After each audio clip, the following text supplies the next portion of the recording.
Morning, first grade. I love seeing your beautiful faces today. We are always talking about a reading buddy, and you hear that I've mentioned a time or two a stuffed animal, a pet dog, or your sibling. Today I have Zoe, and some of you know Zoe, so she's going to be my reading buddy today, right, Zoe? All right, Zoe. Today we're going to be reading Tops and Bottoms.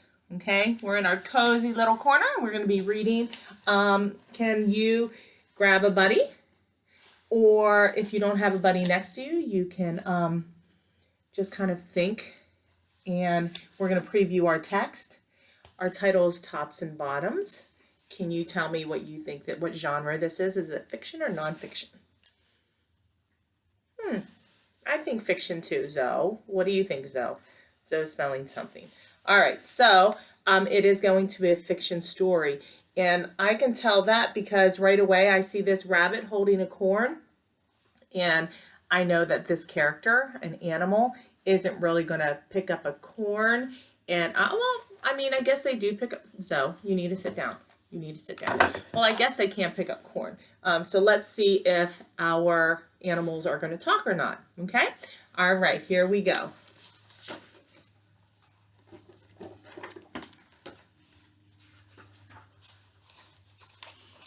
And our book is upside down, so I'm going to take off the cover.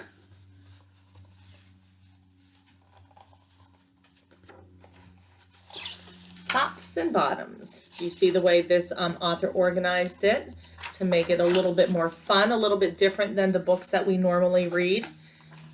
Okay, here's our illustration.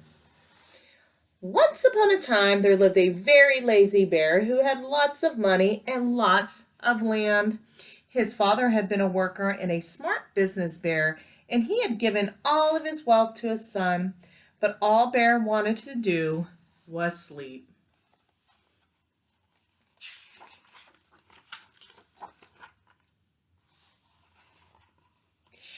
Not far down the road lived a hare.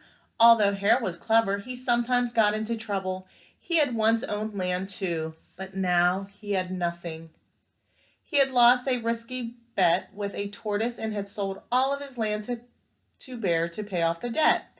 Hare and his family were in a very bad shape. The children are so hungry. Father Hare, we must think of something, Mrs. Hare cried one day. So Hare and Mrs. Hare put their heads together and cooked up a plan. So let's make a text-to-self connection. Have you and your friends ever gotten together and cooked up a plan? What do you think cooked up a plan means? Zoe, what do you think cooked up a plan means?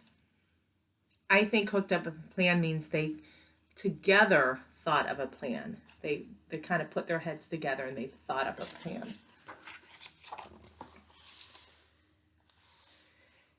The next day, Hare hopped down the road to Bear's house. Bear, of course, was asleep. Hello, Bear, wake up. It's your neighbor, Hare. And I have an idea. Bear opened one eye and grunted. We can be business partners, Hare said. All we need is this field right here in front of your house. I'll do the hard work of planting and harvesting, and we can split up the profit right down the middle. Yes, sir, we can split the profit. We're in this together. I'll work and you sleep. Huh? Said Bear. So what will it be? Bear asked Hare. The top half or the bottom half? It's up to you, tops or bottoms. Meaning, which are you going to choose? Let's see, Bear said with a yawn. I'll take the top half. Hare, right, tops. It's a done deal, Bear. So Bear went back to sleep, and Hare and his family went to work. Hare planted, Mrs. Hare watered, and everyone weeded. Bear slept as the crops grew. When it was time for the harvest, Hare called out, Wake up, Bear! You get the tops, and I get the bottoms.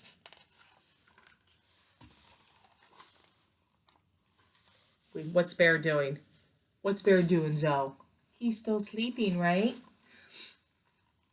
Meanwhile, they're what? They're digging up the harvest. Hare and his family dug up the carrots, the radishes, and the beets. Hare plucked off all the tops, tossed them into a pile for Bear, and put the bottoms aside for himself.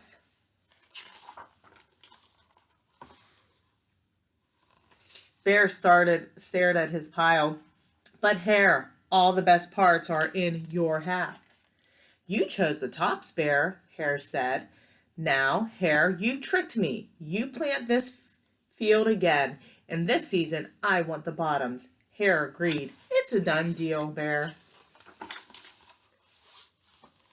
So Bear went back to sleep, and Hare and his family went to work. They planted, watered, and weeded.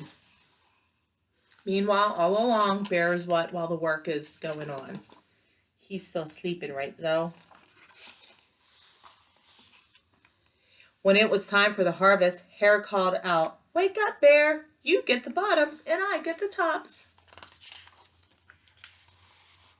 Hare and his family gathered up the lettuce, the broccoli, and the celery. Hare put off the bottoms for Bear and put the tops in his own pile.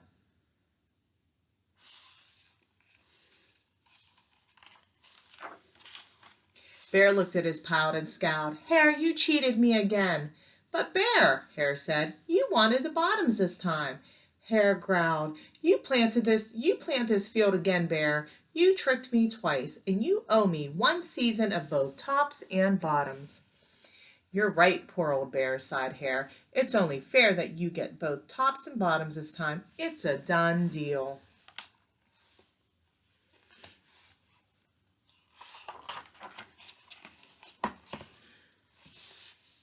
So Bear went back to sleep, and Hare and his family went to work. They planted, watered, and weeded, then watered and weeded some more.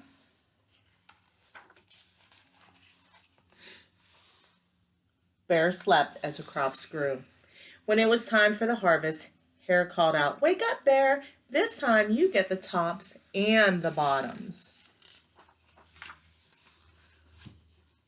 There in front of Bear's house lay a high field of corn.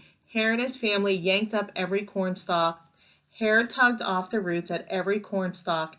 Hare tugged off the roots of the top and bottom and the tassels at the top and put them in a pile for Bear. Then he carefully collected the ears of corn in the middle and placed them in his own pile. Bear rubbed his eyes and watched. "See, Bear? You get the tops and the bottoms. I get the middles." "Yes, sir, Bear. It's a done deal." By now, Bear was wide awake. "That's it, Hare," he hollered. "From now on, I'll plant my own crops and take the tops, bottoms, and middle." Hare and his family scooped up the corn and hopped down the road toward home. Bear never again slept through a season of planting and harvesting. Hare bought back his land with the profit from the crops, and he and Mrs. Hare opened a vegetable stand.